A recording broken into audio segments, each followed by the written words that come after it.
Hello, my dear friend. Welcome back to another episode of the Curious Neuron podcast. My name is Cindy Hovington, and I am your host. If you are new here, welcome. I am all about sharing the science of parental well-being with you.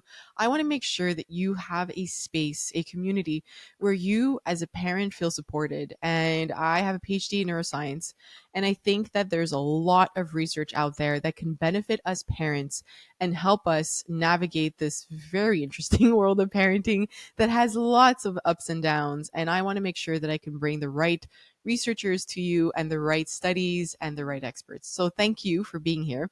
If you haven't done so yet, please make sure that you are subscribed to the Curious Neuron podcast.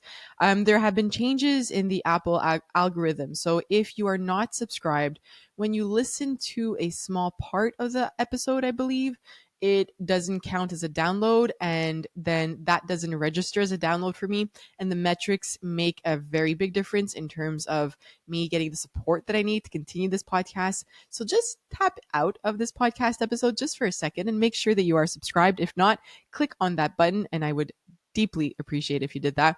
And if you have a little bit more time, please make sure you leave a rating for the podcast and leave a review. Send me an email at info@curiousneuron.com. Let me know, send me a screenshot. Let me know that you've written a review, and I will send you a thank you gift.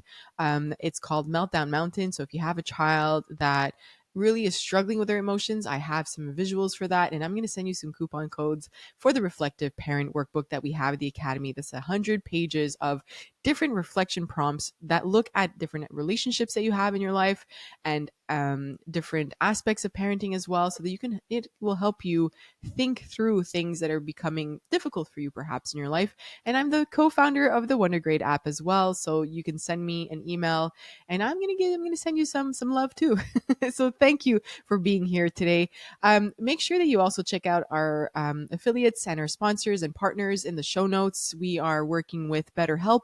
We are also working with PokPok, which is an app that my kids absolutely love and use every single day. You could get 50% off your year with that app. It's an open-ended app. You don't even have to feel guilty about using screen time.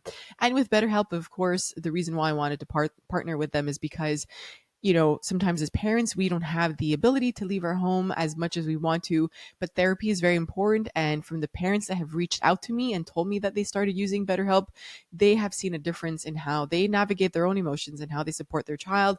So I do highly recommend that you check them out and give them a try. And Holsty is a company that I've recently partnered with, and they have lots of amazing products and a membership that will help you with your own well-being and your relationships and your overall feeling of joy and happiness in your life. So these are three really important partners to us. So you can have a look. Okay. I don't want to delay this conversation anymore. I do want to have a really different episode, I guess you could say today. Oh, actually, before I do that, I also need to thank the Tannenbaum Open Science Institute and the McConnell Foundation, because they are the major sponsors of the Curious Neuron podcast. So I need to thank them. But today I want to do something a little bit different. I want to share a story with you that is a really important story that I happened to share with my kids recently. And it kind of started the whole conversation about resilience and what that is, and growth mindset. And it's really important for me to share with my kids that we can't expect everything to be easy. And I have one child in particular that's really struggling with a challenge right now, and it's so much easier not to do it. It's so easy not to put yourself in a situation that makes you uncomfortable. It's a particular extracurricular activity that he wanted to join, and now that he's part of, he doesn't want to be part of. Obviously, we've asked him, questions to make sure that he's safe in that environment. And he just doesn't feel like doing it. And, there's a little bit of worry about being away from us as well. So we've tried really hard to support him around that. And it led to me telling him the story about my grandpa Roger. And I'd love to share this story with all of you, because I think that this story is not only a story that we can share with our kids, but it's a reminder to us as well when it comes to resilience and challenges that we might face. So my grandpa Roger was very important to me. So, as many of you know, if you've been listening to this podcast for a while, I was raised by a single mom and a father who was not involved at all, just took picked up and left. And there were consequences emotionally, and obviously, things that I had to deal with through therapy. But in addition to that, what it led to was me building very strong relationships with other men in my family. So my grandfather in particular, as well as my uncle, who both played an extremely important role in my life and my uncle is still a very important part of my life and very important to my kids as well. So my grandfather, just to give you a background about him a little bit, he's kind of a cool guy. He was an undercover narcotics detective, and I wasn't there obviously when all this was happening, but he would leave for very long periods of time when my mother and my uncle were young because he would go undercover and be part of these gangs and join the people that were bringing drugs into our country and our city and province. He would travel a lot, not always be close to home, and he would be putting his life at risk. And this was the first in those days. I don't know what the years were, but maybe 60s, 70s, I believe, late 60s and the 70s, where he, was putting his life at risk almost every day that he was out. And that my mom could attest to this, but it was a very difficult upbringing, not having him around and also wondering about his safety. But all this to say, that he was a really cool, calm, and collected human, and just played a really big role in me developing the resilience that I believe I have today, which is extremely important for our kids. We want them to develop that. And I easily gave up. I easily gave up as a child. I did not have the growth mindset. I had a fixed mindset, especially when it came to math and all of that. But there was one day in particular where I was in high school and I had bought, or my mom had bought me this really interesting kind of mascara that you would, give yourself some highlights in your hair, and it was red. And I just thought I was the coolest thing. And I came to school and people did not think it was cool. And I was ridiculed and laughed at. And I felt very uncomfortable and immediately wanted to leave the school. And I had already been bullied. I was being bullied, in high school. And adding this to me, I wanted to add these highlights because it just made me feel cool, and I was trying to be like the popular people. In retrospect, I wish I didn't care about that, but I did at that time. And I remember calling my grandfather, and it was the morning recess. And I told him I wasn't feeling well. I told him I felt nauseous and I had an upset stomach and I needed to go home. And so he picked me up and, we chatted on the car ride going back to his house. And when we got to his house, I said, okay, I'm going to go rest. And he's like, well, before you rest, you should really take this drink. And he placed this tablet. What are they called? I don't know what they're called, but the tablet that bubbles. And he was like, this will make you feel much better. And I was like, no, it's okay. I don't need it. I'll be fine. I just need to rest. And he insisted that I drink it. And I was like, no, no, I'm really sure that if I just wait it out, I'll be fine in a couple hours. I just need to go in the room and sleep. And I just really wanted to go hide and cry and not talk to anybody. But he really insisted, and it was so gross. It's not the end of the world. I mean, I've had it as an adult. But I must have been 14 at that time.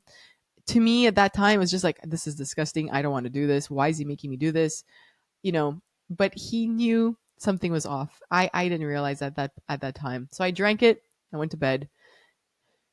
Was happy that I didn't have to go to school. Woke up, and when I got up, he said, "I have a little lunch for you." I just napped for like 20, 30 minutes, but when I woke up, I remember him saying, like, not he didn't prepare lunch, my grandmother did, but he said, then we're getting in the car and you're going back to school. And I remember looking at him saying, are you kidding me? Like, I don't feel well. And he said, are you better now? I'm like, well, no, I think I'm still like off. And he's like, I know you're not telling the truth. And I wasn't somebody who lies very often, and I'm not I'm not very good at lying. Even now as an adult, I'm not good at poker. I do not have a poker face. But I remember just thinking, how the heck did he know? How did he know? And he's like, I made you drink that because I knew you were lying. And I was shocked that he knew. I mean, I just didn't know how he knew that. And he's like, what happened? And then I opened up to him and told him about everything that happened. And he's like, you need to go back to school. And I was like, there's only going to be like an hour and a half left of school at this point. Why are you bringing me back?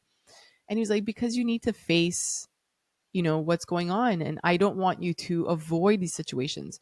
Do you think these highlights are cool? Do you like them? I was like, yeah, it gives I have like red hair now. Like, I think I'm cool. And he was like, then who cares about what the other people are saying? And I was like, I get that. Logistically, that makes sense, but please don't put me back in that environment. Please don't bring me back. And he was like, I love you. And I'm doing this because I love you and I want you to go back and face them. And you don't have to say anything to them, but get comfortable being around people who don't agree with you and people who don't think that what you're doing is the coolest thing ever. You don't need them to think that. I got in the car. I was absolutely furious with him. My grandfather had never yelled at me in his entire life. He never yelled at me. He never got mad at me. He was just very, very stern. When grandpa said, get in the car, you get in the car. So driving there, I just remember stopping in front of the school and opening the door and being like, oh, this is the worst day ever. And I went to class. I think there were, I don't remember, a period or 2 periods left. And it wasn't that bad. Nobody else said anything. And I went back home and called him and said, what was the point of that? Nothing else happened. He's like, exactly. He's like, you needed to go back. Maybe somebody or a couple people in the first class you had didn't like it. But in the end, as long as you like it, you have to get comfortable with people not liking what you're doing or saying. And I am forever grateful for my late grandfather, Roger, for what he did that day. As much as I was so upset with him that day, it has led to me being very comfortable with criticism, very comfortable being in front of a lot of people and not having to overthink things, not having to wonder if they like the way that I look. I have that kind of confidence, I guess. And obviously, there are moments as an adult where I wonder, or, you have moments of panic or anxiety or worry, and that's okay. But that day really changed the outcome of the way that I was dealing with certain situations. And that's why I wanted to share this story with you. Maybe there's something in your child's life that they are struggling with that they don't want to deal with. And it's very easy as parents, because we love them and we want to protect them. It's very easy for us to make that bad feeling go away.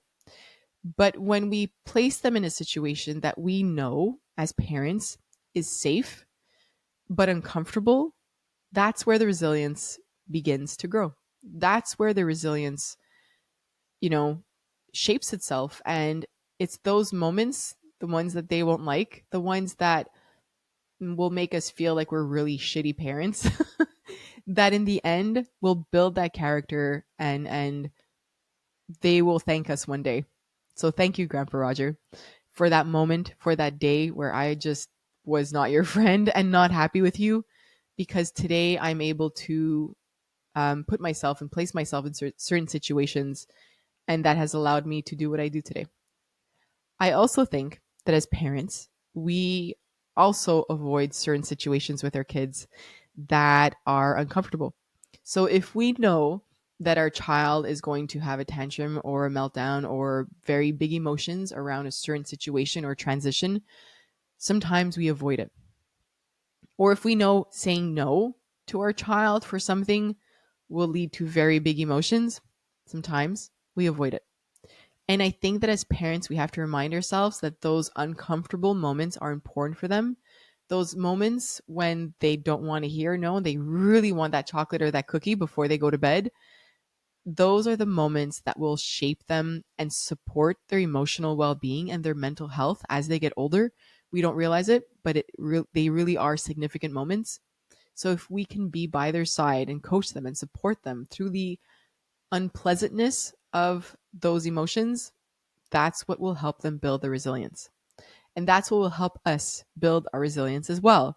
We will gain more confidence as parents if we can put ourselves in situations and support our child. Doesn't mean it's going to be easy, right? If our child is having very big emotions around us saying no to them for a certain situation, let's use that example of a cookie before bedtime.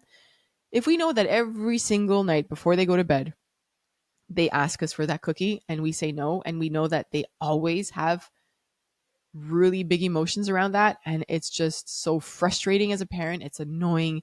You're tired. You want them to go to bed. So it's easy to give in.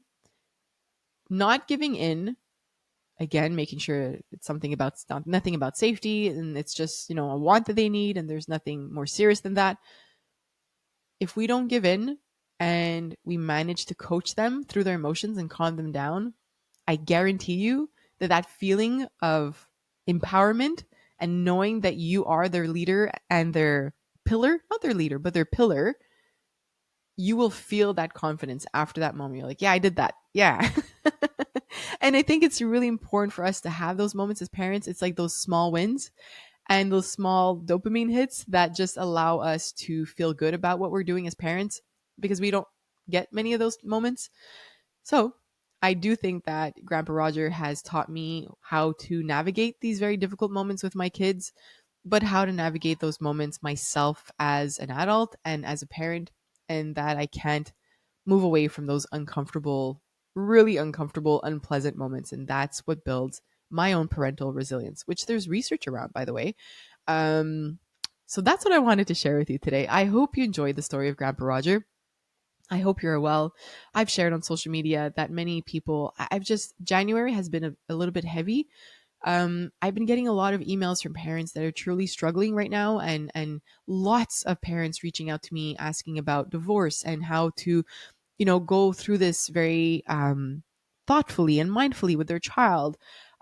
Just a lot. So I don't know if you are listening to this and also having a really difficult, beginning of the year of 2024. If you are, I'm sorry, and I wish I could give you a hug.